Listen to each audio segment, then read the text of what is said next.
Former Chief Justice David Maraga has condemned the recent surge in abductions, killings and torture of Kenyans across the country, which are suspected to be perpetrated by state agents.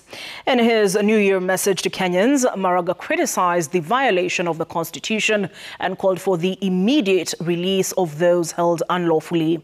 He urged the nation to reaffirm its commitment to the constitutional values enshrined in the Constitution, which was promulgated in the year 2010. Willie Lusige has more. As Kenyans cry out against the rising wave of abductions and forced disappearances, former Chief Justice David Maraga has condemned the alarming surge of these atrocities, which are allegedly orchestrated by state agents. In his New Year's message, Maraga criticized the blatant violation of the Constitution and demanded swift justice. And I quote, "This year has not been easy for many families. The killing, maiming and abduction of young Kenyans has seriously tested our institutions. It demands a moral response. If we are truly a people sworn to the sanctity of life and the dignity of every citizen, then we must stand firm in the truth of our Constitution." End of quote. Maraga expressed his heartfelt pain over how Kenyan rights enshrined in the law are being openly violated. And I quote, "I condemn the killing, torture and abductions and call for the immediate release of the youth still being held unlawfully. Our politics must never again be this heartless and uncaring." End of quote.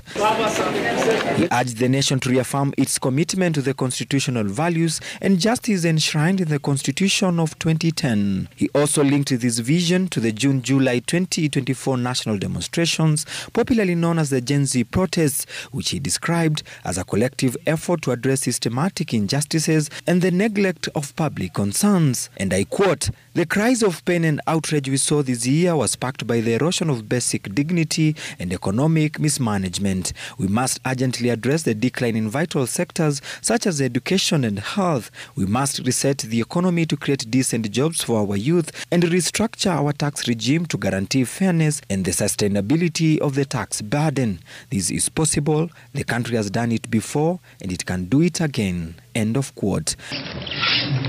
Maraga, who has been the vocal critic of the executive even when he was the Chief Justice, commended the resilience of Kenyans who have held public institutions accountable despite facing challenges, including oppressive government responses, and further stressed that 2025 should be an year of accountability, particularly for those who caused suffering in 2024. Willie Lusige, Citizen TV, Nairobi.